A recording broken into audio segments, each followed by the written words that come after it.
tēnei.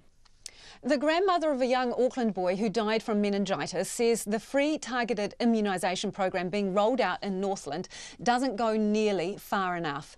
Bernard Alefaio, who was 8 years old, died in September, less than 24 hours after first mentioning to his grandmother that he had a sore stomach. Nearly 30 people have contracted the deadly strain of Men-W so far this year. 6 of those have died. 3 deaths were in Northland, where the government will next week roll out a free immunisation program for children aged 9 months to 4 years and 13 to 19 years. Bernard would have been in the 5 to 12-year-old age group that's not covered, and his nanny, Susan Green, says that's not good enough. Our reporter, Nita Blake-Person, and cameraman Nick Monroe went to visit Susan today. She told them what happened to Bernard. Monday morning, went to wake up Bernard and his siblings for school, and he said to me, "Nanny, I just got a sore stomach. I don't want to go to school today." And I said, "Okay, honey, you get some rest and you go back to bed." He went and had a shower, had a drink, had something to eat, and went back to bed. And as I looked at the time, I thought, 11 o'clock, I'll get ready for work. I'll go check on him. I went to check on him. I said, "Honey, you all right? Do you want to go to the doctors?" He said, "No, Nanny, I'm okay. I just got a sore stomach." And again, he went in the shower, had a drink of water, and went back to bed.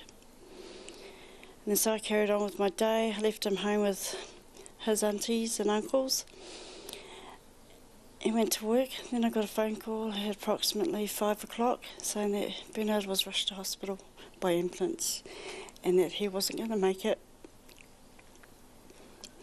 So I dropped everything and went straight to Starship, where I was taken to the PICU unit, and they were doing everything they can to help him survive this disease. They put every antibiotic through him. They did everything, but nothing worked. So sadly, around about midnight, he passed away. So that was incredibly fast from that morning. It was very fast. We were all traumatised and shocked by it. 1 minute he was talking to me. By the end of the day, he was dead. I'm so sorry, Susan. And when did you find out what this awful disease that you were dealing with was? I found out when they were trying to push through every antibiotic that after he'd arrived at the hospital, the rash started appearing, and then the doctors knew what they were dealing with. And when I got there and they were putting the antibiotics through him, they then told me what he had, and literally he wasn't going to survive it. And did you get to say goodbye to Bernard? Was there any time?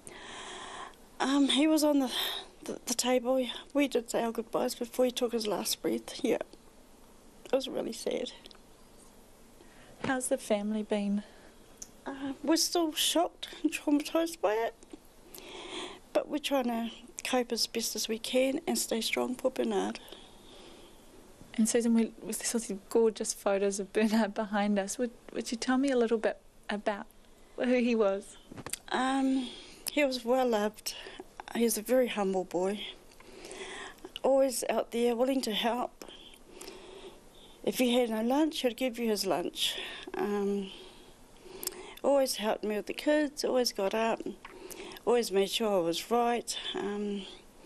He'd come in on my dinner breaks at work, come in with a big cheeky smile and go, "Nanny, we're here to pick you up," and off I went. Very humble, lovely boy. Yeah. Unfortunately, there have been more deaths linked to this awful disease since then. How have you been when you've seen other cases popping up? When I see other cases popping up, I do weep a little because it brings back the memories, and I think to myself, you know, why aren't they stopping these from reoccurring? Vaccinations out there needs to be given. We need to protect everyone from this deadly disease. Yeah.